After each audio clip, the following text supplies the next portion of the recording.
And suddenly, in her death, I experienced that what I was looking for actually existed in the world.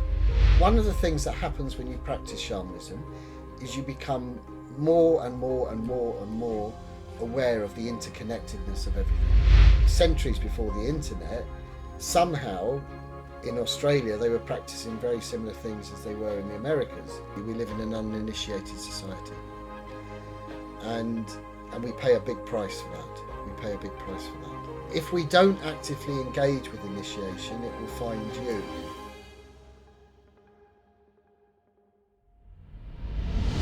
Hello everybody, and welcome to Illuminating Dialogues number 20, where I have the pleasure of talking to Brian Anderson today. Thank you for sitting down and having this chat today. I'm looking forward to it, Brian. Thank you, Jhoty. Thank you. Me too. Me too. It's good to be here. Awesome. So just to introduce you for all of yours, with a background in counseling and psychology, Brian Anderson followed his inner impulse to train in the ancient modalities of shamanism with the Sacred Trust in UK, the foundation of shamanic studies and indigenous teachers from the Americas and Brian's homeland of Ireland. So before we begin, I'm really curious to delve into what is shamanism traditionally, maybe the greater context around imperialism and its effect on indigenous wisdom, a bit about your journey. How does wisdom, an initiation process, serve in the society? And of course, we'll let the conversation unfold. But before we get into all these kind of juicy details and maybe a bit of the mystery and mysticism behind this that the viewers might be interested in, this podcast is called Illuminating Dialogues. It's really a space to venture into a flow of meaning, maybe somewhere that we haven't gone before, to illuminate both the speakers and hopefully the listeners as well. So with that being said, my first question to you is, what lights you up? I love that question. I don't remember ever being asked that question before. I love it. So there's many things I could say about things that I do that really excite me and I have a passion for and light me up. But essentially, what comes in response to that question is it's about being alive.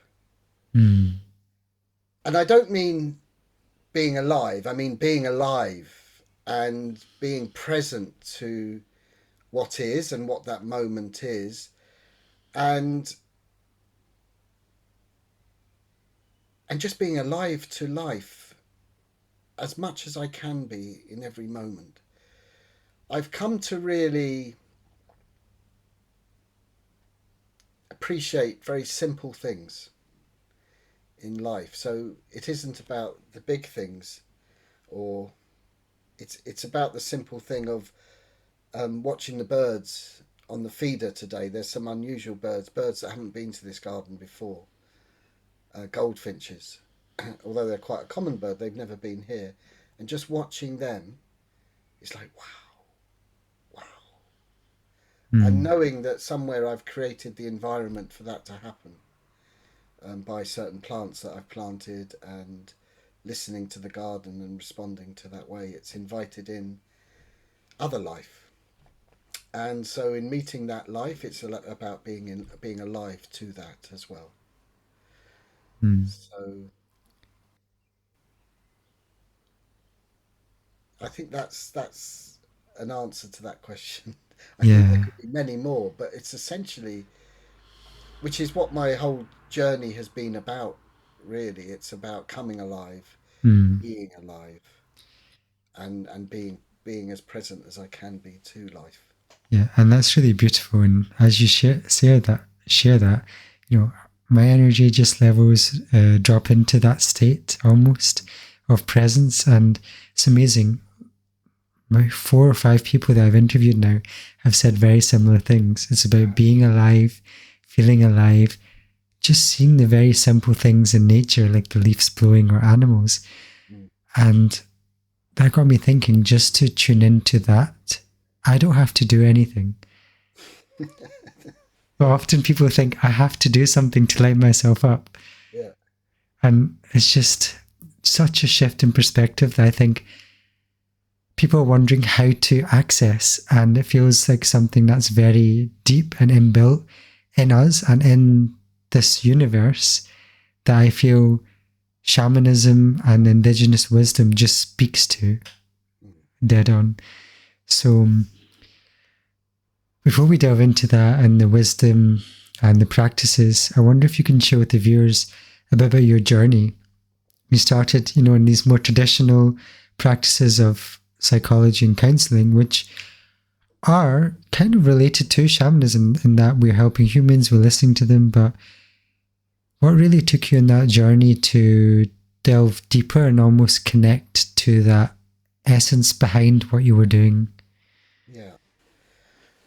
I mean, the last 25 years really have been about responding to your question that you just gave to me now about what lights me up. And I remember as a child, very young memory, that, what is all this about? What is this life about? Here I am. And what is this? So there's always been this search for meaning and making sense of life and my place within it. That seems to be inherent in me as a child.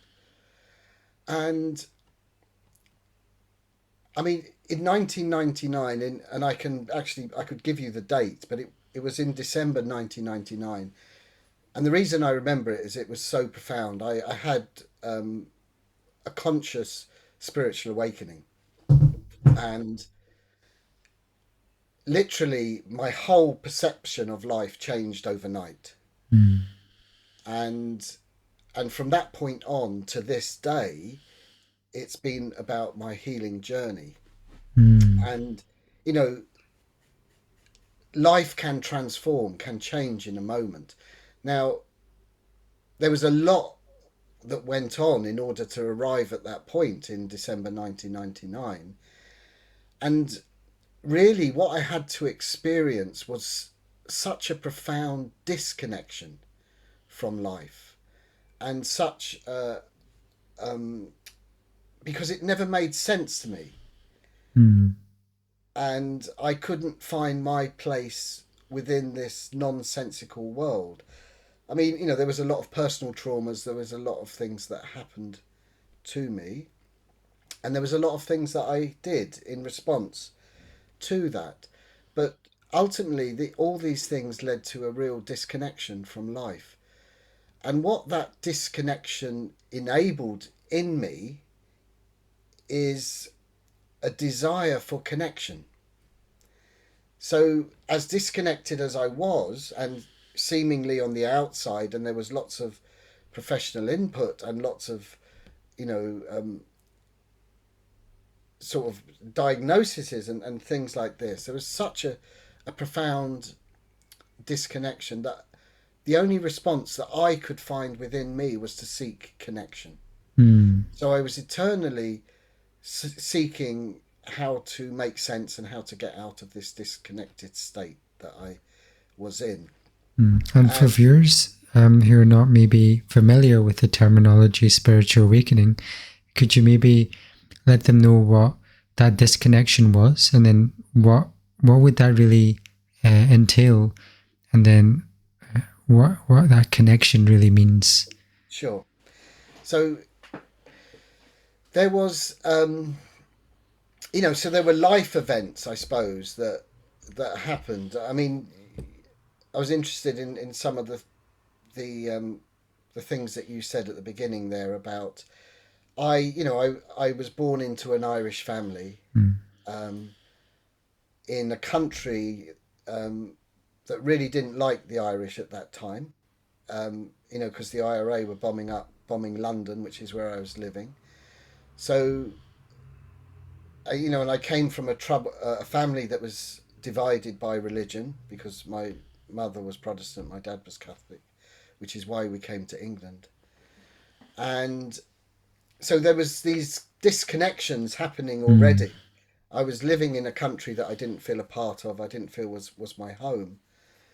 And I think I mentioned to you before. I lived very close to Southall Mm. um, Yes. growing up, and a lot of my friends were of the Windrush generation as well. Mm. And there was a sense of solidarity.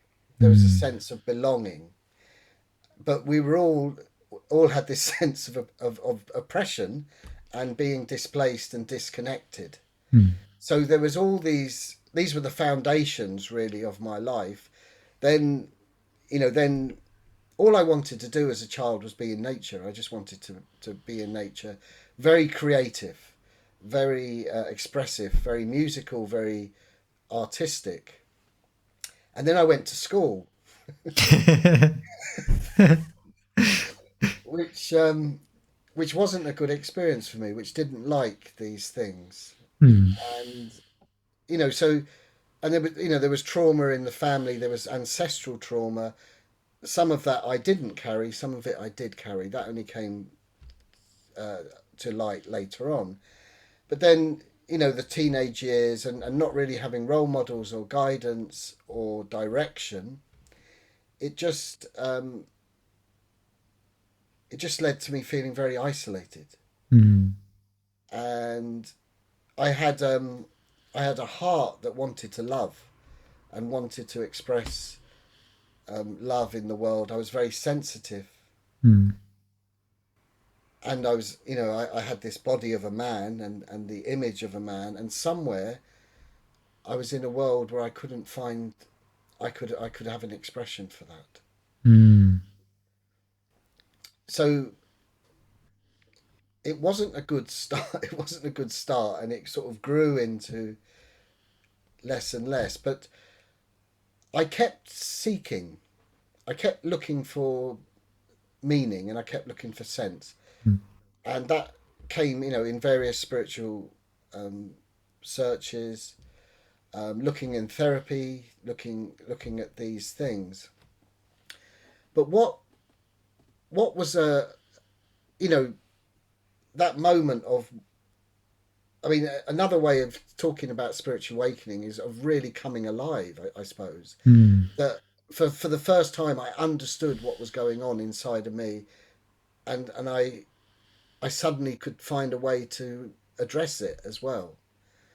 And what what started that process, moving it from an unconscious search into a conscious search, really, was the death of a woman that was very fundamental, really, in my life. Mm. And she was a professional in my life. She was an art therapist, and I attended sessions with her for a year. And it was in yeah, an NHS hospital in Ealing, actually, just up from Southall. And um, it was group sessions, but like she within that group, she was my therapist, and I worked with her, and she was the first person for years. I don't believe she was the first person, but the first person for years I felt really wanted to understand what it was like to be me, and we would use art as the medium for that. So connection was made, relationship was made between us that felt she wasn't trying to put me into a box or Mm. put me into something, that she was actually wanting to know me. So that went on for about a year, I think. And then I went to the session one Monday morning, and she wasn't there. And there was no explanation for that until we came to the break in midway point. And what I learnt was that in that week she had died. And she, during that year that she had been helping me, her name was Megan. Mm. Um, Megan had been living with cancer, and yet she could show me such kindness, such love, such acceptance. that it it just blew my mind. That it's like that's what I believed existed in the world, but I never experienced it. And suddenly, in her death, I experienced that what I was looking for actually existed in the world. And that moment changed something for me. And then within a few months, because that was earlier in the year, and then it was in the December of '99 that I really came alive. So it was in her death, in Megan's death, and in the way that she lived on that threshold of life and death, and the absolute kindness and love and acceptance she showed me gave me life somehow. And literally I had a perception on my life that just, it's like a bubble burst, and suddenly these qualities this of that she gave me, I knew they existed in the world. And that's really been a guiding force in my life from that moment on, that it isn't something I'm making up or an illusion, that the world that I seeked as a child but couldn't experience, I now had evidence as an adult that it did exist. And that came through Megan. And I never forget her. And I always, in my work, in workshops and things like this, and in response, I feel it's really important to honour her as well, because of the gift that she gave me. And I still feel in her death that I had a choice. I could have continued down the path, but it's like once you know, and once you know something, you can't unknow it. So I was left with a very sort of clear choice that, okay, I can continue living the way I am, or I can search and seek out this new way of living. And that's what I did. And that's led me on to a journey of healing, a journey of making sense, a journey of telling my story, of letting go of my story. And it's been really my search for spirit as well, has come out of that moment. And that's really been the last 25 years. So from that place of real unconnected and feeling very isolated, it opened up me to seek the opposite. But it's almost like I had to experience the isolation in order to seek the connection. Wow. Thank you so much for sharing all of that. I think people resonate with different parts of the story, but at such a deep level. I think you were mentioning like the heart, as a child, and I definitely feel that too. I think people listening would feel that too. And then obviously, whether it's a school system, will be some other system, like you mentioned, culture, religious system, there'll be certain programming almost of the mind, and so a sort of disconnect happens there. And you mentioned that almost researching for that heart through the creative means. I've been doing that through my editing or other process, and it's that real seeking for something. And in this world that we live in, it's almost as if you're living up here all the time, that seeking doesn't exist. It's more a pursuit of something else. But when we start to step out of that, then it's really a heart's journey. And that's something I've been finding myself. So I think your journey and your story beautifully demonstrates that. And the fact that you were saying, telling your story and then leaving that story behind, because many people get attached to their story. Yeah, I feel it was very important for me to tell my story. And And I suppose the medium that I used for that was the world of counselling Mm. and therapy. And I, with various people over the years, I made I told my story and made sense of it, um, and had it witnessed Mm. as well, and that was a really vital part. And in that process, I was able to make sense of it,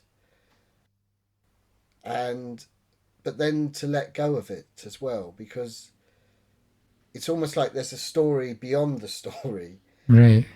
But in order to live the story beyond the story, you have to tell the story of how you see it. But often our perceptions are our perceptions, and our story is our story.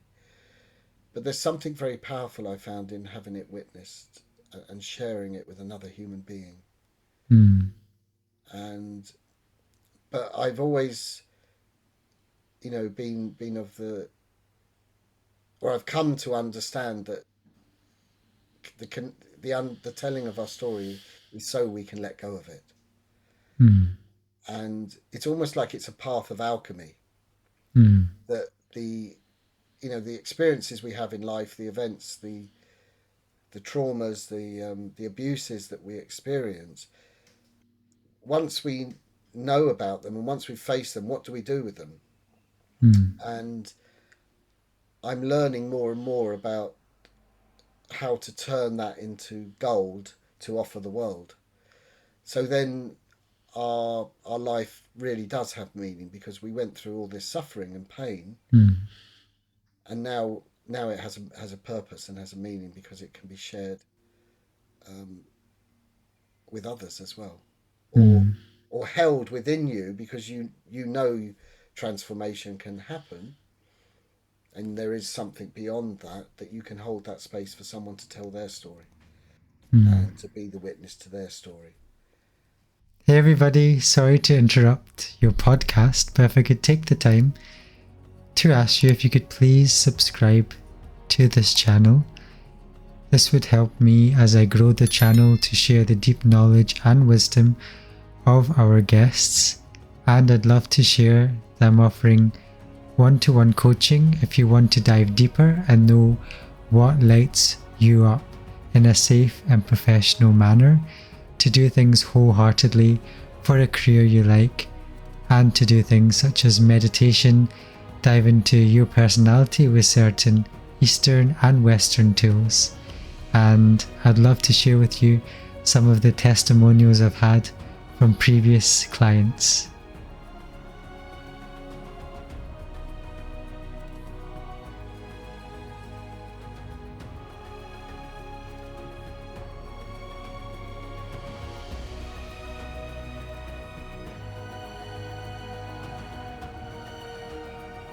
So if that floats your boat and you'd like to go slow to go far, then you can have a free strategy session with me.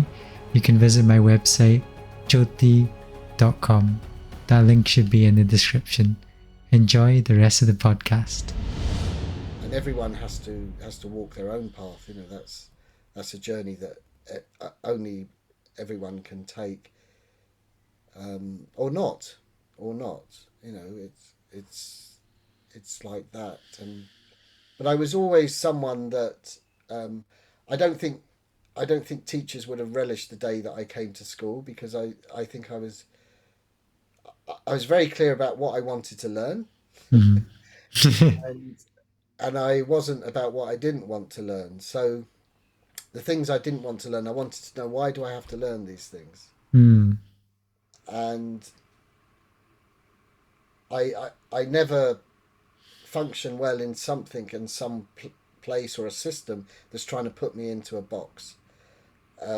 I have to find my own place within that, which is where I think the spiritual path has really opened up for me Mm. into, finding my place in the circle of life. Mm. And Beautiful. yeah, and what I can contribute from that place, rather than what I'm being told I need to be or do or say, or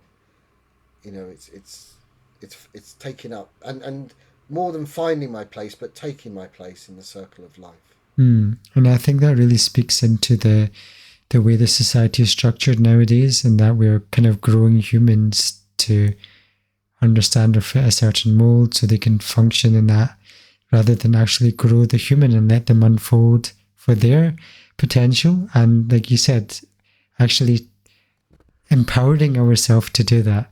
And it takes some power to actually generate the energy to break out of that system. So I'm wondering if we can start talking about really what is shamanism? What is a shaman? Maybe the meaning of the word shaman, and also what might this role be known as in other cultures around the world? Because I'm also aware that one culture or one ancient civilization might realize there's a role called shamanism, but on the other side of the world, there might be a lady or man performing the same role, but it could be called something different. The clothes are different.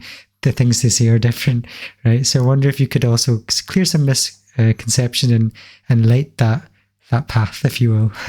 Sure.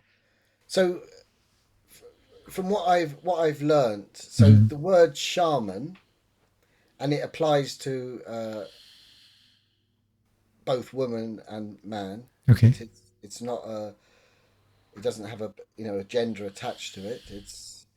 It comes from the Tungus tribe in Siberia, and it it doesn't really translate, but the best translation we can get is the one who sees, the one who knows, the one who sees in the dark. Mm. And what is it that they see?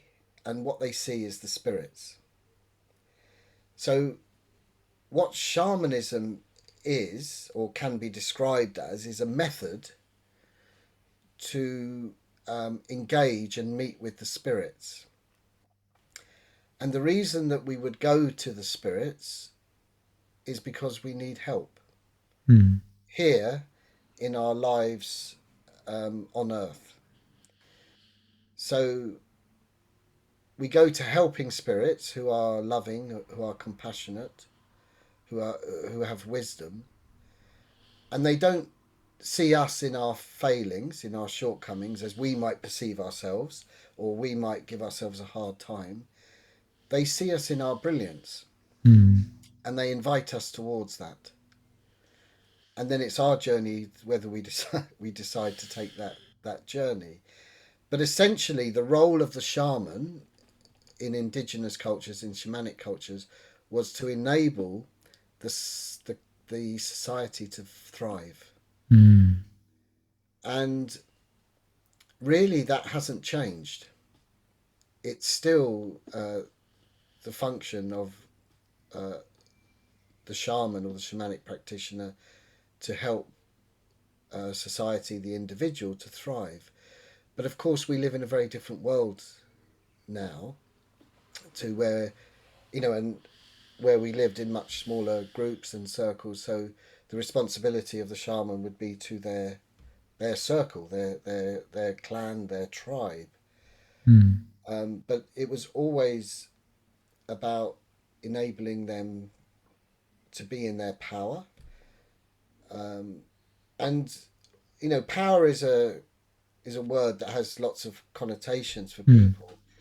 But I'm using it in the context of when we're in our power, um, we are coming to that which we are, our own Mm. nature. So we are in an environment that encourages and invites us to express our true essence, our true nature, and that is a journey in itself to come to that and to unlearn what needs to be unlearned in order to let that shine, Mm. and to but also you're an individual as part of a society, part of a culture, so and enable that society to thrive as well. So most cultures across our planet have practiced a form of shamanism at some point. And in the 1950s, there was a man, he studied at, I believe it was Yale University in the United States. He was an anthropologist, Okay. and his name was Dr. Michael Harner. And what he did for as an anthropologist that was different, because for years, um, people from our cultures and Western cultures had been going and observing shamans and declaring them quite crazy, quite insane, Yeah. and quite um, primitive, I suppose, is what, Mm. and having very primitive beliefs. And what Michael Harner did that was different is he took part in the shamanic practice. Wow. And from that, he realized that these spirits that they're talking about Mm. actually exist. Mm. And so that changed perception. And then from that, he went on to develop something he called cross cultural shamanism, which recognizes that across all cultures, there are common threads of shamanic practice and shamanic understanding that are go by different names and will have very different cultural influences and ways of talking about it as well. Mm. But the reason I was told once that the reason he chose the word shaman and shamanism is because back then it no one knew of it. Okay. It was like a neutral word that no one had heard of. Mm. It'd been around in our culture since about the late 1700s. That's the first time it was found, but it had no stuff around it. And even when I started practicing shamanism, which was about 20 years ago, it wasn't a thing. It wasn't in the mainstream consciousness, Mm. and um, and now it's become that. So people have their own relationship with that word and what it means for them and understanding, but essentially, and that's by living the practice of it as well. It's a method to engage with spirit. Mm. Um, Most cultures, in order to do that, which is about changing consciousness, would use percussion, Mm. so the rattle or the drum, and often with movement as well. So predominantly that is the shaman's tool, if you like, for changing consciousness. Mm. There are some cultures, and they are very much in a minority, that I understand, would use plant medicine. So, Mm. like in this country, that would be something like psilocybin, Mm. the mushroom. In South America, they would use ayahuasca, Mm. and there are peyote and these other forms. Um, but it's not something I've ever worked with or needed to work with, and it's really important that when you are because of the way our culture has a relationship with drugs Mm. and with alcohol, and I would include that as part of the drug, um, that what you're doing when you work with plant medicine is you are working with the spirit of the plant. So Mm. it's not that you are taking or doing the plant, or it's about connecting with the spirit. And so one of the things I really like about shamanism in my work is there's a very clear method of shamanic journeying that's Mm. kind of time tested and effective using the drum, and then it's for people to use that method to access the spirits. Mm. And so it isn't like it isn't as such a belief system in that way. I'm not going to say spirits exist and everyone should, but it doesn't come from that place. It's about, here's the method, apply the method, what happened, What happened when you followed a ancient tradition and journeyed in realities that are understood across all cultures? And then did you engage with the spirit? And then what happened as that? So rather than it being an enforced belief system, it becomes through direct experience. Yeah, I think because when we were talking as well about this percussion or the way you were accessing, changing the modes of consciousness, like we have this Dr. Joe Dispenza, who talks Okay. about the different brainwave states. Like I think you mentioned delta. I think when we're starting to wake up, it's in that kind of brainwave state. In our tradition, it's called Amrita Vela, or the morning time. Mm, And it's that time where the mantras can start to affect the subconscious. mm, And of course, as you know, kirtan is a huge thing, especially in the tradition, the Sikh tradition. And it's using that percussion with stringed instruments to work. And I think you had this nice analogy of a horse almost. mm. So it's like the lyrics or the sound vibration. And we've had guests on as well talking about this more in detail, kirtan in the past, talking about how this can affect our emotions and our consciousness. So I was wondering if you can maybe expand on that, how that works, because it seems that humans from all cultures have tapped into this, whether it's more refined or maybe a bit less refined, depending on the culture, how long the culture's been around. And also spirit. So maybe some people, might not be seeing the world in that way with their mythological understanding, with their right brain, or they might come from a stricter religion that might say just connect to that one source, that one divine. So, if you could talk into that percussion and then talking also into what really you're connecting with there. Yeah, sure. Great questions. Hmm. So the majority of cultures in shamanic practice would use the drum. And what I understand about what happens inside of us and within our brain waves is that we go into a theta state Okay. by the the focused intention on a monotonous drum beat, because it is Hmm. literally dun dun dun dun dun dun dun dun dun dun dun dun dun dun dun dun, and that's what you're doing with the drum, and that changes our brain waves, and that's been, things on people's heads have seen that it turns it into a theta state, so the dream state, the healing state, the creative state. Hmm. And it's in that state of consciousness with a clear intention that you're able to journey to meet the spirits. So yes, there are cultures that talk about the drum as being the horse, Hmm. because it's the drum that carries you on the journey, on the shamanic journey. So it's a very interesting question about, so what are the spirits? Hmm.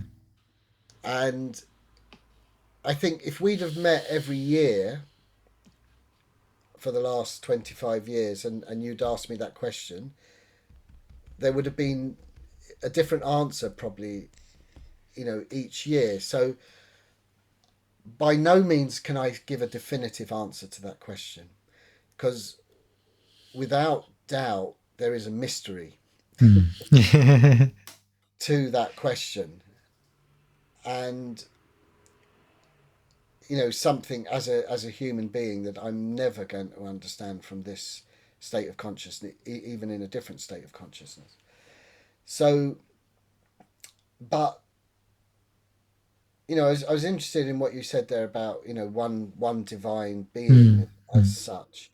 So in shamanic journeying, you would meet various spirits. Hmm. Some are in animal form, some would be in human form, some would be ancestors that have passed. Hmm. Some could be deities, some could be gods. It depends on the intention and maybe on the belief system that you grow up with about what you see and what you engage with. Although, in my practice, I have engaged with um, some spirits that are known in my culture, Mm. but also others that aren't and that belong to another culture. So it isn't sort of a fixed thing, but it is understood that within, because one of the things that happens when you practice shamanism is you become more and more and more and more aware of the interconnectedness of everything. So it would be spoken of as like the web of life, that Mm.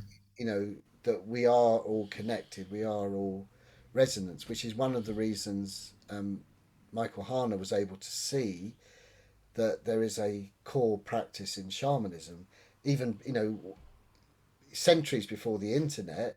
Somehow in Australia they were practicing very similar things as they were in the Americas. Mm. So there is this kind of I think Rupert Sheldrake talks about it as morphic resonance. Mm. There's this way of communicating and connecting. So and shamanism and practice of shamanism and engaging with the spirits takes you deeper into that awareness, which is one of the things I'm really interested in about why shamanism is needed for now, Mm. because of how we respond to the earth, about how we respond to each other, those things. And the more you become aware of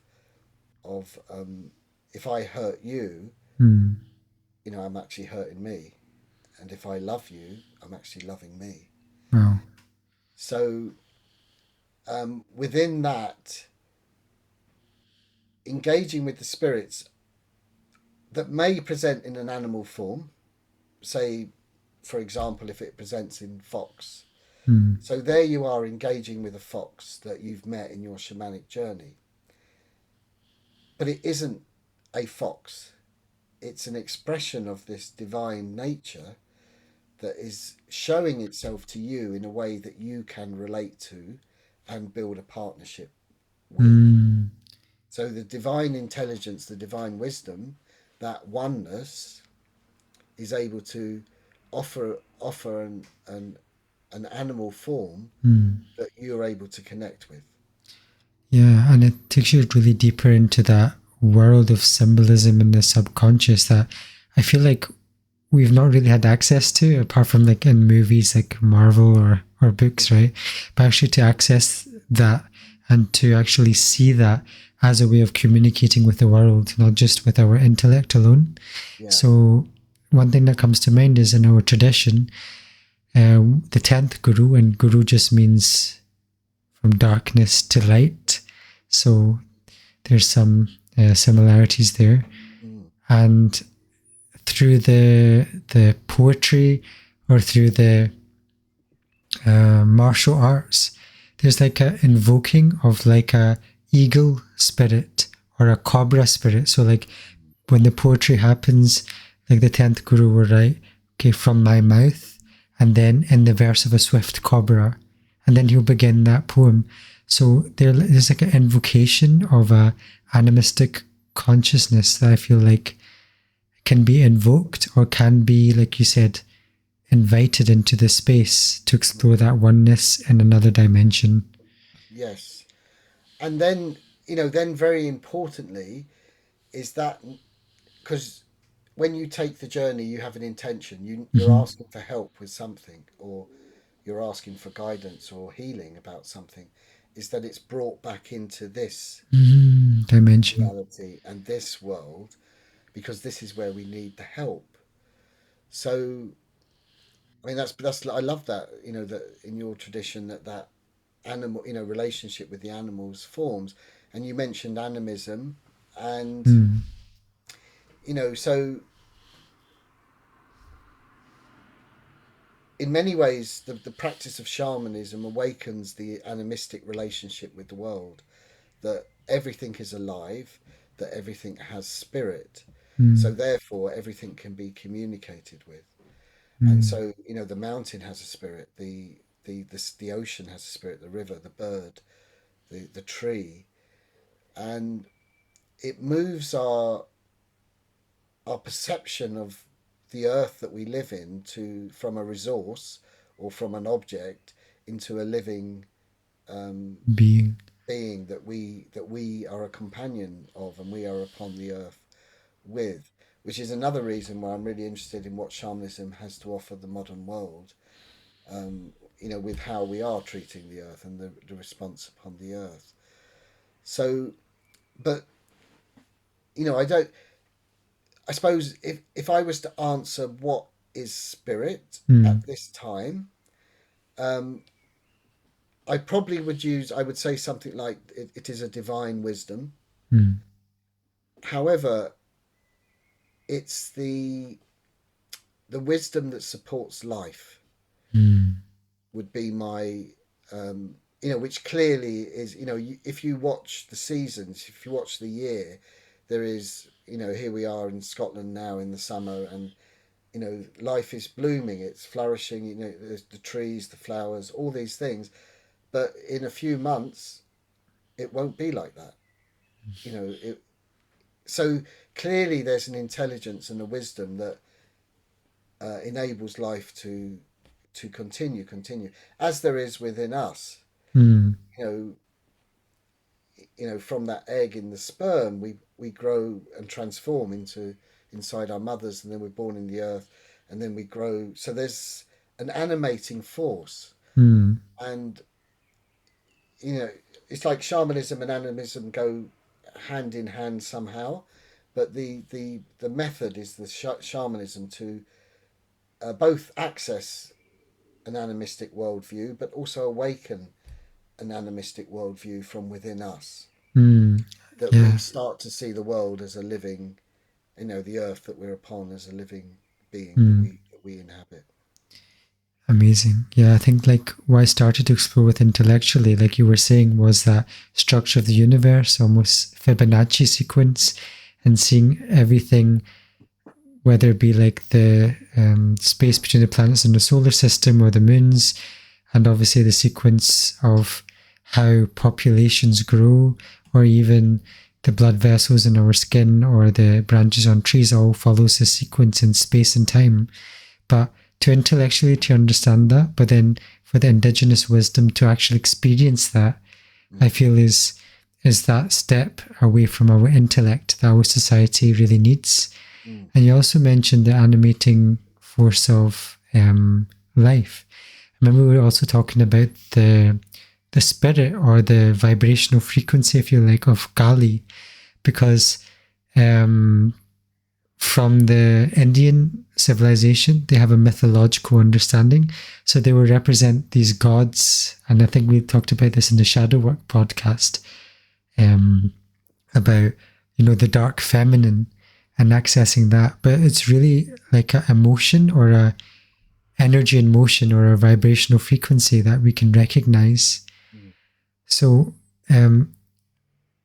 is these different aspects also encompassing the wisdom of life, that there's also destructive elements, there's also, creative elements or sustaining elements as well? Mm. I would, def you know in order for there to be life, there has to be Mm, death. true. And death is a very natural part of life, and life is a very natural part of death, and somehow these move together. And again, using nature as an example, that the tree that's in our garden here, it's full of leaf and all those things, but in the winter that will drop away. Mm, And you know from my own experience, the deeper I've gone into a relationship with death, mm, the more I've been able to live, wow. because there's like an inevitability of these moments. And I think that's where Megan's death touched me so deeply, is that in her death she gave me life. And so there is these cycles that are constantly going. And in our own lives, in order to grow, we often have to let go of things. And that can be physical things, but things within us, or behaviors or beliefs or patterns, to let it grow. But it's also, this work with shamanism is very practical as well. So, I've built websites through shamanic practice. Um, I just resolved an issue on the roof through shamanic practice, which saved me a fortune, which I was very pleased about. But also, it's a very practical and pragmatic um, practice because Mm. we're we're human. Mm. So you can have all these very um, cosmic and very sort of amazing ideas which are as valid as anything, but at the end of the day we still need to pay our bills, and we Mm. still need to get the food on the table. We still need to live in the society that we live in. Mm. But I suppose in many ways what Megan's death taught me was, how do I want to live in this society, Mm. and how can I live in this society? Because whatever happens, I am a member of this society. But how I choose to live in that society is something that can come only from within me. Mm. So I've um, I'm learning more and more about stepping towards into the society that I'm part of, but as me, Mm. rather than what you want me to be. Mm. And I feel I'm able to contribute a lot more from that place. So it is very, practical. It's about putting tables out in my community hall Mm. when that's needed. It's about being in the choir, or helping out at the um, gala day. But it's about how I do that. Mm.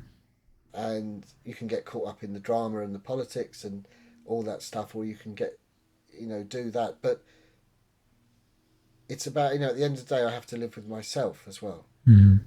So how do I wish to contribute into this world? And Megan's death really taught me that. So I never met any of her family, but I'm sure they were just devastated, and they would have seen it as a destructive thing that Mm. happened to her.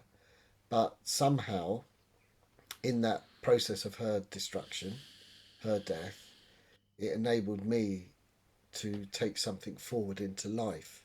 Mm. So these are all very natural flows of of um, of things. But what I find with shamanism that it's really helped, like when we met before, that building was built through shamanic practice. Mm.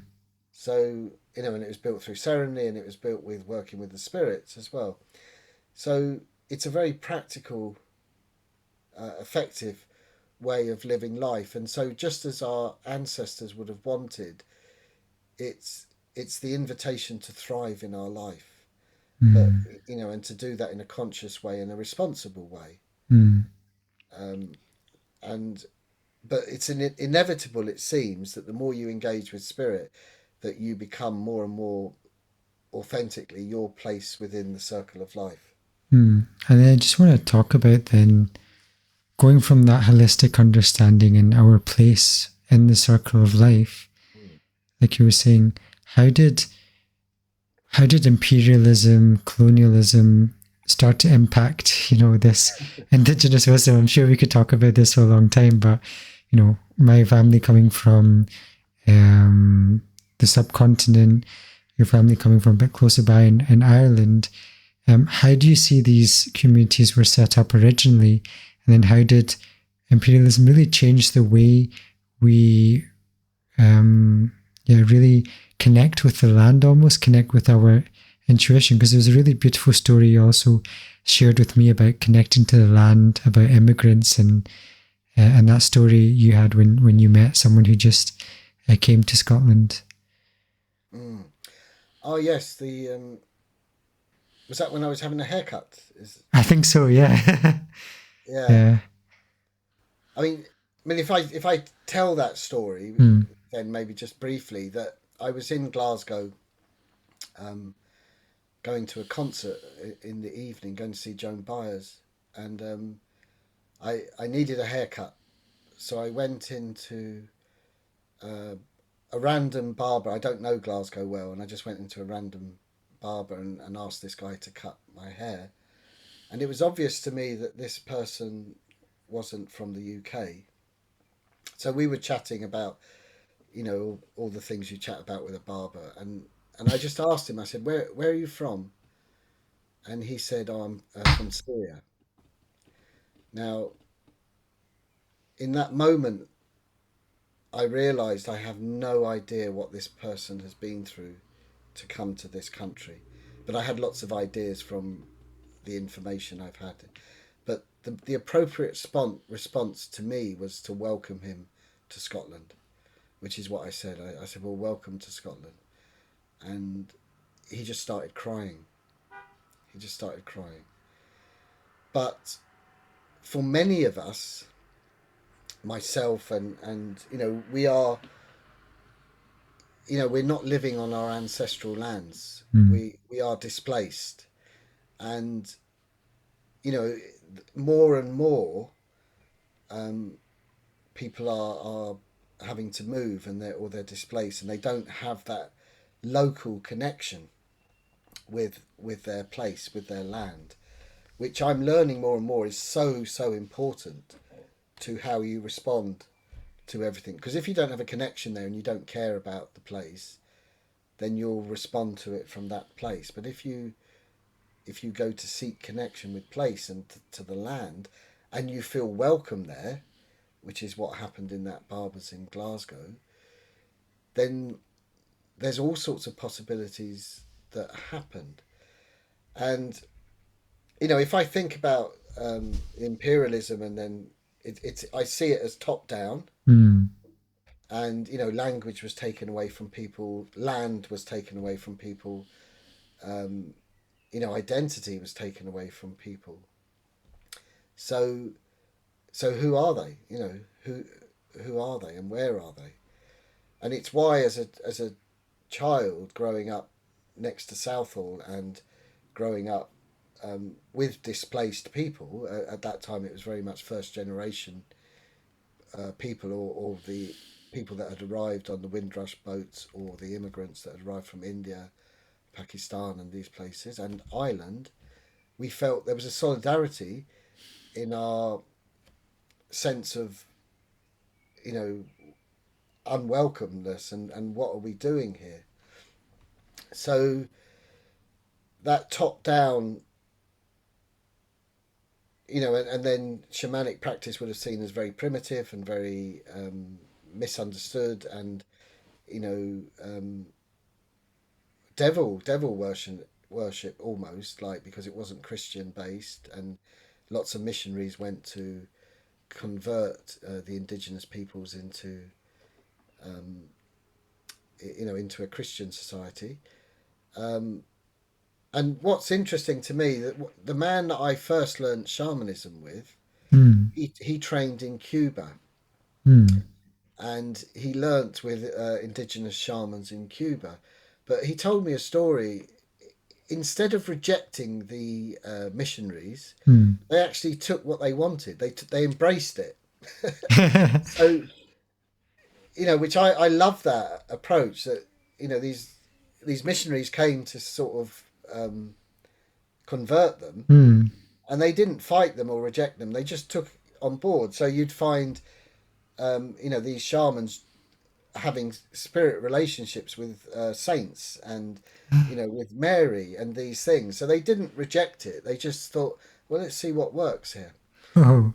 So, which to me is a very wise way to deal with this stuff. Mm. So it's but that a lot of that wisdom was, I mean, it's not that it's gone, because it can be reclaimed, Mm. but it was very much more of that animistic way of viewing life, and viewing life as the circle. So again, coming back to, if I hurt you, I hurt me. If I love you, I love me. And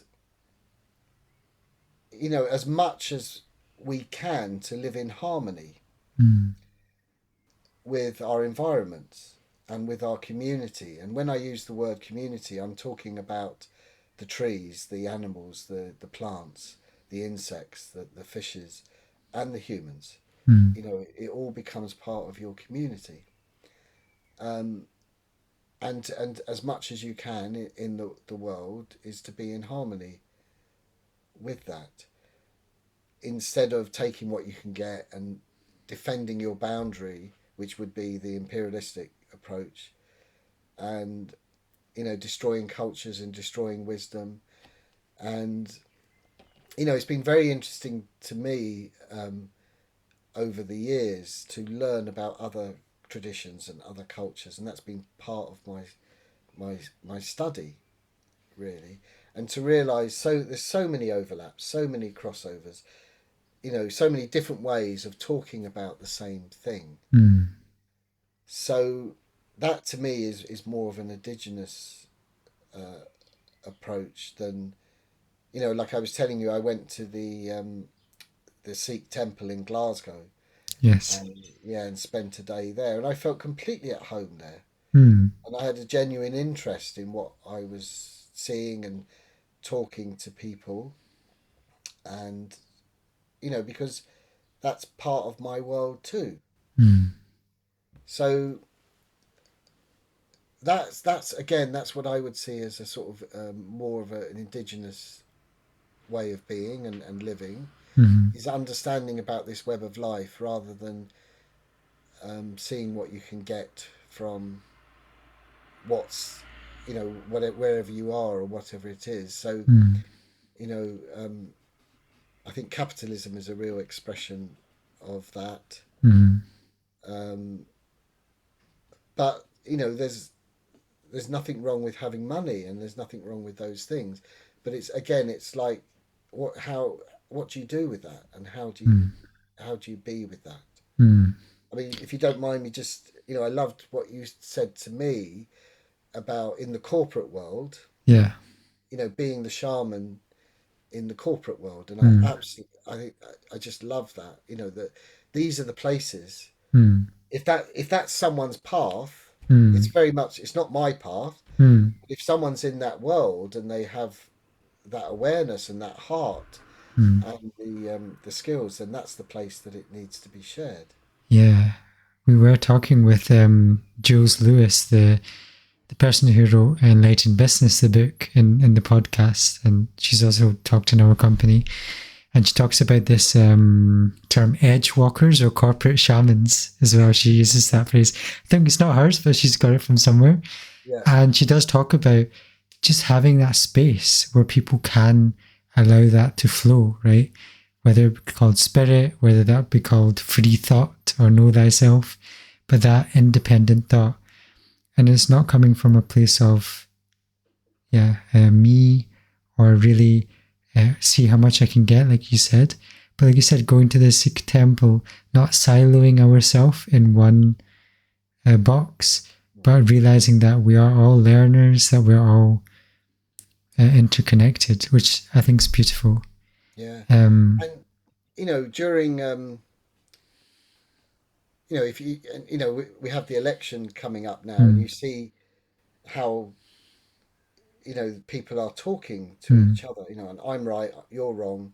I'm right, you're wrong. Which is it's never, nothing's going to happen with that. And during Brexit, I I wrote a letter to the Speaker of the House of Lords, or the House mm, of Commons, sorry. You know, because they were just in opposition. You know, just this craziness going on. mm, And what I essentially, what in that letter, what I was writing about was, what example do you feel you're setting to our children of that this is how we behave? And also, I mean, I know it would never ever happen, but no, I'm going to hold a hope that one day it will happen. Words are powerful. You need to be careful, but that they sit in a circle mm, and discuss this stuff rather than sitting in the way that mm, they do in the House of Commons. And the circle holds so much hope for me. And you know, in my work, in the workshops, and that is, it's in a circle because everyone has a different role in that circle, but no one is in charge. you know, but there is a different role. So if my role is to hold that space, then that's what I do, and I lead people through the experience of that workshop. But there'll be other people in that circle that can do things that I can't do, and they need to feel welcome enough to be able to bring that into the circle as well. So Mm. it's that's a much more indigenous wisdom way of being in the world, because in a circle you can see me, you can see all of me. There's no hiding, or there's no here am I, here am I, and there are you, and Mm. we sit in this one circle.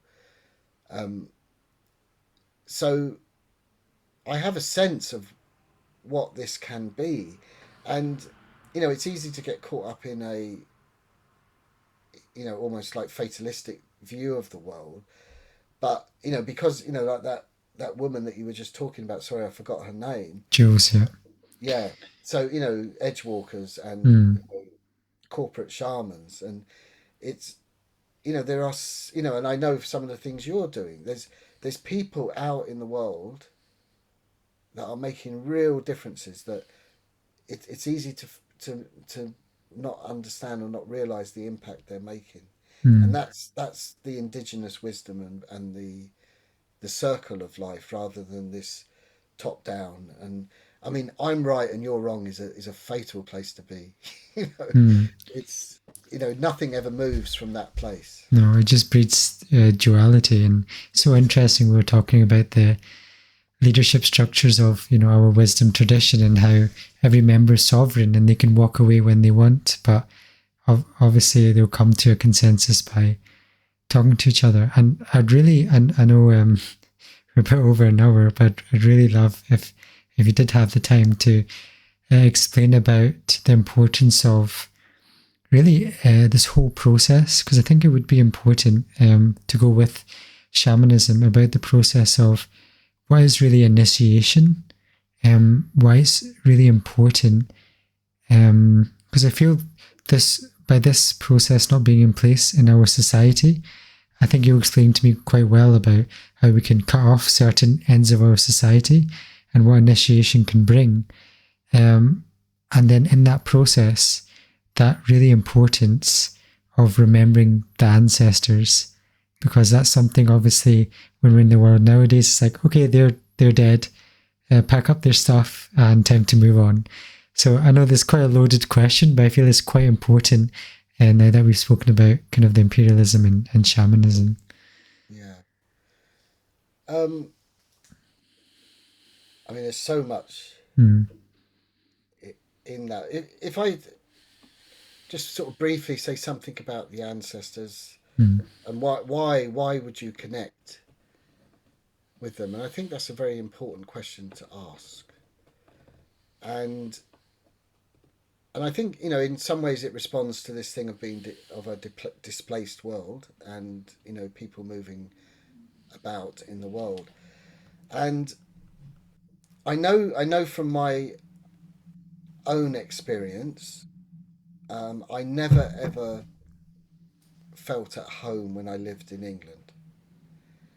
I always felt something was really, really missing for me. And and here I am living this life. You can see me and you think, well, this is my life, this is my body, this is everything. But actually, I'm here as a result of my ancestors, and this body is the body of my ancestors. Mm. And within me there are the wounds of my ancestors, the and also the gifts of my ancestors. And coming coming from that mixed family of being Irish, and my father a Catholic and my mother Protestant, that they wouldn't, because of the shame that it carried for them. I never heard the stories of my ancestors and my family until in my 30s. And it was then that I've made many, many, many trips back home to Ireland, to uncover the stories. And that's happened in remarkable ways, both by directly listening to the stories, and I'm not just talking about you know, ancestry.com, you know, those things. I'm actually talking about going back to the places and the land and the people that are my ancestors. So I can't give you a potted history of, you know, my ancestors, but I absolutely know them. And that's come through the work with shamanism and healing a lot of the wounds, taking pilgrimages back to Ireland, and just getting a sense of where I come from and who I am. And really, that, you know, that's led into my ability to feel able to claim my spiritual practice of shamanism and the relationship with spirits, because I now understand that um, it's part of my ancestry as well. So it's been a long process of healing those wounds that my ancestors created and that they held. But in that process of healing the wounds, the gifts that they carry as well come through as well. And I always remember the day that my dad died, and I travelled back to the family home, and I walked in, and this, you know, I was 52 when he died, and I walked in the house, and this woman that I'd never met before was there, and she said, "Oh my God, you're exactly like your dad." And no one had ever said that to me in 52 years. And I'd never met this woman, but she recognized something in me that wasn't me. It was something of my father, which was something of his ancestors and ancestors. And for whatever reason, death thins those veils, and she could see it in me, or I allowed her to see it. And I did an awful lot of work around, you know, making his death a good death. And I brought his ashes back home to Ireland and did ceremonies there and all those things. You know, and there's things like, because my family was affected by the potato famine in Ireland, so whenever I go, and there was a story of lack and poverty. So when I go to Ireland, I stay in nice hotels to counter that story. So even something like, you know, where I stay is a healing for the ancestors, because it's kind of ongoing. But the many gifts of the ancestors come through, and I've just come back from Ireland recently, about doing some of that work around my mother's side, who is still alive. And I learnt a lot of the stories that were never told to me because of the wounding of my family. But here at the age of 57, I now know those stories, and I feel there's more of me able to live life, because I understand a lot of the gifts that my mother's line had that I didn't have before taking that journey back to Ireland. So in knowing the ancestors, we know ourselves, and in knowing ourselves, we're better able to serve the ancestors that are yet to come. So our children and our children's children, and, you know, the world that we're going to leave behind one day when death comes to us, because you have a much stronger foundation. And so coming to Scotland, which is also my ancestral home, it's the first time in my life I ever understood what being home was meant. It's like how we started about the disconnection and connection, that without feeling so homeless, I couldn't really understand what, when I was at home, just the importance of it. So in welcoming that guy cutting my hair, you know, the hope is that although this isn't his birth home, but the earth is his home. And the more that, you know, able to welcome someone into that, and I suppose because I know something of the story of my ancestors, when I heard he was from Syria, and I have ideas about what I believe that meant, I had some understanding of what he'd been through to arrive in this country, and the only appropriate response was to welcome him. Um, so and I know, so even though this may not be our land of our birth, we can still find home within its roots. But my experience in that is I've needed to look behind to the ancestors that come to understand where I am here and why I am here now. Mm. Yeah, that's really powerful because I started this YouTube channel. Actually, the first video was Punjabi lore series about just trying to, and I think I didn't know this at the time, but subconsciously understanding the geography of the land, how the civilization worked, how humans moved into the land, then my grandparents' story of how they came. And then I went to India and vlogged that. It was called Back to Roots. Mm. And now it's all clicking that as you share your story, these truths almost of the ancestors of our previous generations, that almost gives us permission and to see our root chakra or that first chakra. Yeah. And we can see where the energy is kind of blocked there. And so we can start to work on that wound and root ourselves. Mm. And it was really powerful. You told me, like, this is your home. Like, and you can go to your place of your birth and just say, welcome home, because that psychologically and metaphysically, I feel just grounds you, because for generations being told this is not your home, or like you're never actually connected to nature, to then actually say this is my home, and you're sort of undoing these emotional suppressions.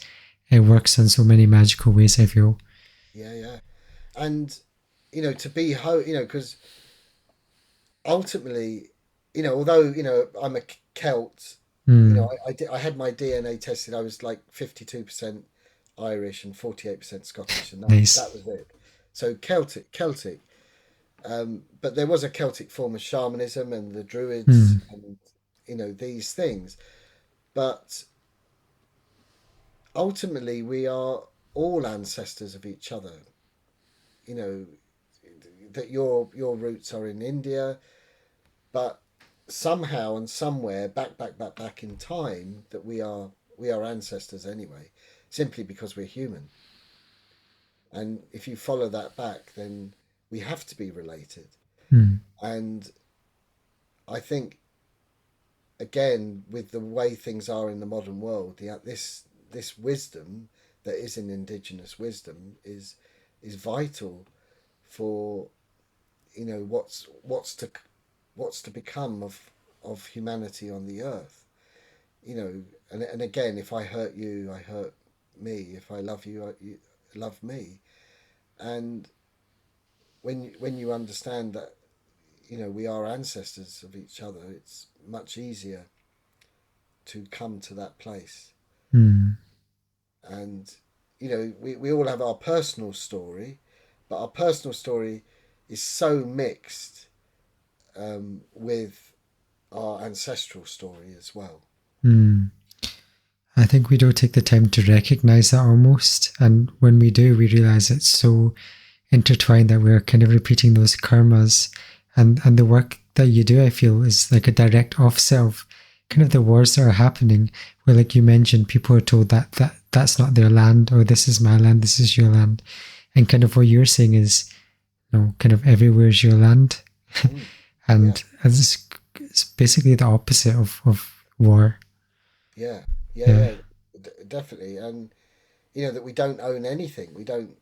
I have a house and a garden, and I could show you a bit of paper that says legally da da da da, but ultimately I'm here for a brief moment in time, and I can create the world I want to live in within that space, and keep harmony with my neighbours, all those things. But once you have home here, then it's much easier to find it in the bigger home, which is our world, and to feel safe within the world as well. So, when I travel in other countries, which is a ridiculous thing, countries, but it's part of it's the earth. Mm, And although, if we were walking down the street, people would make judgments in very different ways, but ultimately, we're all ancestors of each other. mm, So making peace with our direct ancestors enables us to make peace with everyone that we share the earth with, mm. including the earth, because with the land. Yeah. That's so powerful. And What was the other question you had? There yeah, was another. just as we slowly begin to wrap up, maybe if we could talk about the role of initiation in society, because I feel that's in our tradition, the Sikh tradition, of course, every other tradition, even tribal African traditions, feel people have a rite of passage, they have initiations, whether it be very spiritual, whether it just be cultural. So if you could speak into the importance of having initiations in society. Yeah. I mean, again, this is a whole conversation as well, but largely in our culture, Mm, society, we live in an uninitiated society, and we pay a big price for that. We pay a big price for that, and you see that in the politicians, in the way that they respond to each other, and all these things. And I think I mentioned to you before that I used to work with our young people, so teenagers and sometimes younger, but in that were in gangs. mm, And in those gangs, they would create their initiations. So, to join the gang, you'd have to prove yourself and you'd have to do unbelievably crazy stuff that put people's lives at risk sometimes. But that was the way into the gang. So, and I really, what is going on here? And it really, what these young people were looking for is what I've just talked about now, is a sense of belonging, a sense of safety, a sense of home, and a sense of connection. And because our culture didn't offer them the initiations, really, in many ways, they were very close to their own unique um, natures, that they went and created them for themselves. mm, And so, like, we traditionally, that you'd be born, that would be a seen as a sacred, remarkable event, and you would be welcomed into the world. There would be, ceremonies of welcoming and your naming and these things. And somewhere in that, you will know, I am welcomed here. I am welcomed here. Then, you know, you would go through, to puberty. So from boy to man, from woman, girl to woman, and you would have your own initiations to cross that threshold. mm, And we're constantly crossing thresholds in our life. School, moving from one school to another. Um, in our village, we just had the young people are moving from the primary school to the high school, and mm, they had a big event up um, in the community centre of like a celebration of that and an acknowledgement of that. And although I'm sure no one would have said, "Oh, this is my initiation," or maybe they did, I don't know. But that's what I see that as. It's like it's a stopping and like, okay, I once was in primary school, now I'm going into the big school, and mm, to acknowledge that moment. And you know, it, you know, like the vision quest, going out into nature and fasting and all these things would be part of those initiations. I don't know enough, but each culture would have its specific traditional ways of initiation. Um, and it, if we don't actively engage with initiation, it will find you, mm, because it's a very natural part of life. So illness, for example, can be an initiation. Depressions, breakdowns. What those things that are termed in our culture as those things can be seen as thresholds to cross. And to if you treat them in that way, they can become part of that alchemical path of turning something that can be perceived as a you know something as really destructive or negative, but actually how we approach it can turn it into something positive. So, and we will go through those initiations throughout our life. They don't stop. When we become a man, there's different stages of that process as well. And I recognised when I turned 49, which is 7 cycles of 7, and there's lots of understandings about that. So classically, the midlife crisis is said to come at 50, but certainly but indigenous cultures would see it as 49. So, but they wouldn't see it as a midlife crisis. They would see it as a moment of initiation, because it's seen that once you've reached that point of 49, that what has served you to that point can no longer serve you or the community beyond. And I certainly recognise going through some form of initiation myself at that point. The more we engage with them and the more we face them, the easier they become. So it doesn't have to be a big, dramatic crash, or your whole world falls down. If we turn and face them and recognise that these things are needed, and I've in my training as a shamanic practitioner, really the whole process was initiation, plus the initiation to get you to a place where you want to do such a thing. So, but turning to face them brings opportunity and brings a letting go, but also an embracing of the new.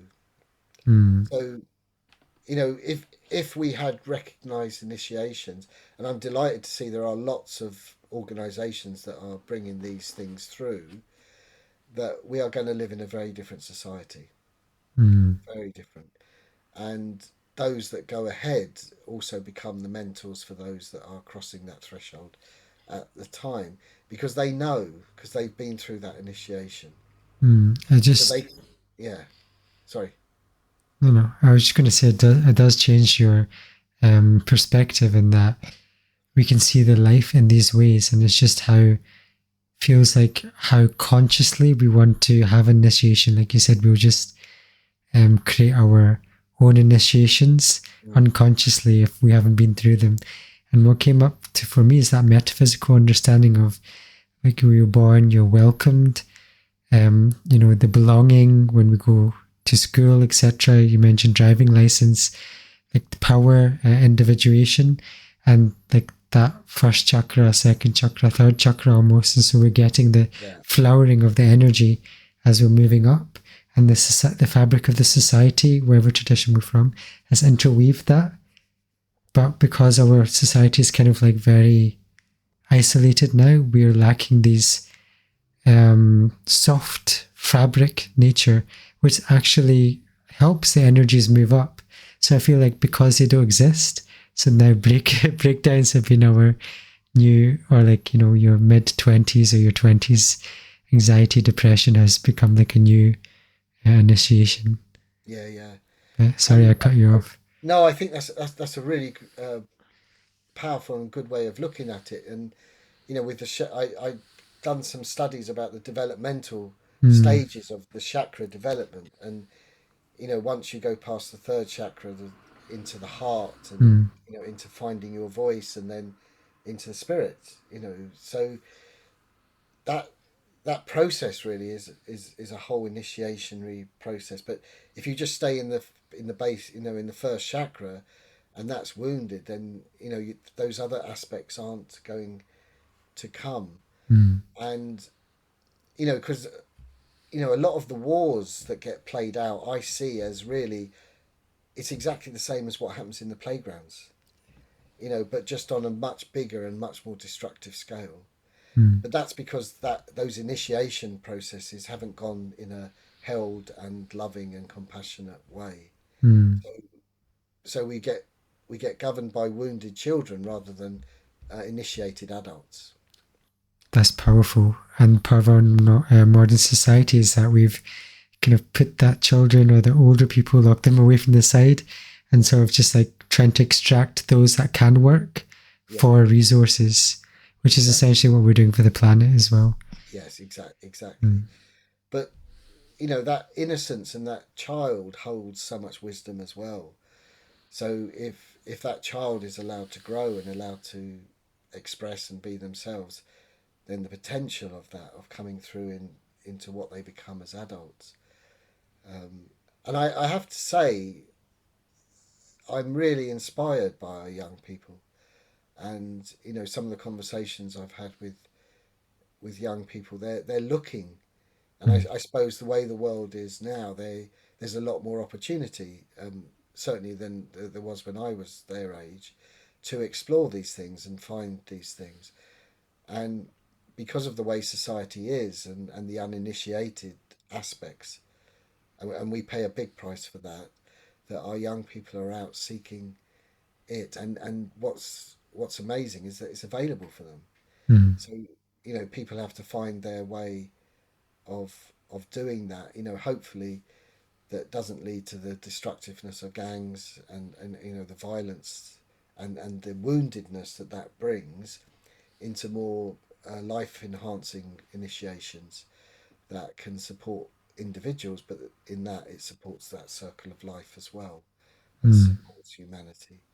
So I'm glad you brought up about initiations, because I think it's a really important thing, and we're living in a society and paying the price um, of that, because in many ways our society is set up for death, Mm. and it isn't set up for life. And where we started at the beginning about, it's about being alive, Mm. being alive. So shamanism is one practice of that, and we're blessed to live in a time where the kirtan, beautiful way to do that. Meditation practices, yoga. There's Mm. so much available to people to find their path and to Yeah, find their way.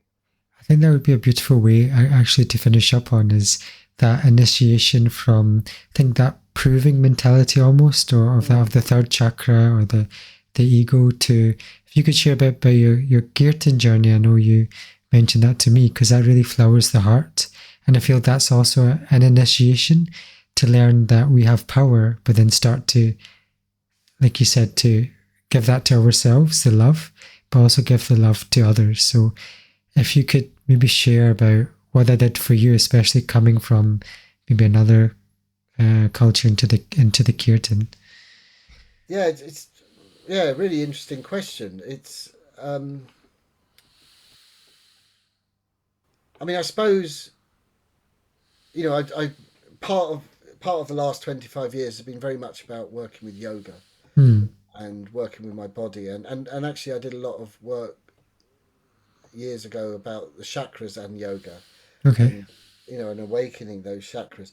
So I suppose it really came from there, Hmm. and being really interested in origins of that, and learning something about India and the wisdom that India holds, and um, the stories I heard about India. I've never actually been to India, but I would like to at some point. And then I came across this thing called kirtan, Hmm. which was told to me as like a call and response, and I didn't. It just I went to my first experience of kirtan, and I just thought this is the most natural thing to be doing in life. And I've spent 8 hours in kirtan, and um, you know, and from what I have a very sort of limited knowledge of it, but that it's the chanting of the names of God. Mm. And, you know, in terms of raising vibration, you know, what could there be more to do than chanting the names of God? So, I mean, like many things with me, I'm very practically minded, Mm. and the impact of sitting in kirtan and that call and response, and I mean, as well as being an incredibly beautiful practice, and the, you know, the songs and the voice that comes from within, I feel it as a very heartening practice, Mm. and I really feel that's what I want to. That's how I want to meet the world, from my heart. And Mm. that's not to deny the mind and those things, because but I'd like the heart to be at the center, and let that be held in, you know, let that hold the mind and the Mm. intellect and those things. And I find kirtan, I mean, most, if I'm just about doing things, I'll have on YouTube some sort of kirtan going in the house, and I just feel it creates a very beautiful energy. And, you know, I'm sure there would be people that would be able to understand the technicalities of it and what's happening. But I just find chanting, and it's one of the things that happened to me in shamanism, is I found my voice. Mm. And I'm not just talking about the speaking voice, but the song within me that needs to be sung. And, you know, it resonates very strongly with the kirtan practice, and it's something I really love and do whenever I can. Mm. Um, and there's something about the chanting that name from within, that somehow you meet the gods, the goddesses within that chanting, in Mm. that call and response. So yeah, I find it a very very beautiful, very profound, and, you know, and I've seen. I was at an experience once where there was a conflict just about to break, and someone started chanting, and it just, everything just like, Wow. I don't know if it was that no one knew what to do, but it just dissipated this thing. And then everyone, once one person started chanting, this chant just went around, and this conflict that was boiling up just just went, and those two people that were engaging in that ended up hugging and just joined in the rest of the chanting. So who Wow. knows? Beautiful. Yeah. So that takes us all the way to the start, I think, about, you know, the mind and coming full circle into like having the heart at the forefront. Thank you so much, Brian, for your generosity and time and wisdom. I always say in my coaching to people, go slow to go far. Mm. So just to leave the viewers with, is there anything you would like to leave them with, some bits of wisdom from you on how they can indeed go slow to go far? It's a lovely yeah, and I suppose um, you know, I remember a priest said to me really really early on in my journey to trust the process. Mm. And that's something, it's similar, I think, in some way to what you're saying there. And, you know, there is a process to life, and I'm really learning that the older I get, that there is and it's like tied in with the initiations as well, that there is a journey, and there is a process in life, and a karmic journey that we each are invited to take. And I suppose it would be about seeking life, and, you know, while we're alive, seek life. And, you know, I really believe that's what Megan taught me. That's another thing that she taught me, that clearly she knew that she was dying. You know, she had a diagnosis and she'd been living with cancer for some time, but she sought life. Mm. And, you know, I don't know if we would have met and if we would have been having this conversation if she hadn't have sought life. And, like I said, in her seeking life, it gave me death. It gave, in her death, it gave me life. So, there's so many, it's so easy to get caught up in the death of our culture and our society. And I do see it, we've created that. But there's also so much life. So I suppose it would be to seek what gives you life. Beautiful. Thank you so much for sharing. I can think of a better message to leave everyone on. So with that, where can people find you if they want to connect with you, if they want to know more?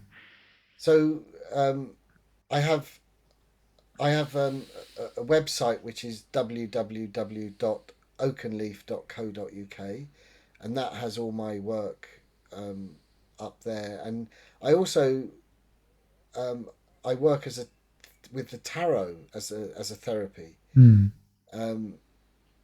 And although I never, that I feel like I found my way of expressing my therapeutic background, my counselling background, by working with the tarot.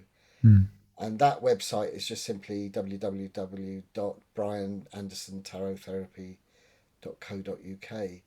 So there's both of those things. So and that has my contact details on. So if there's any questions or any interest or anything that people would like to know more about, I'm really happy to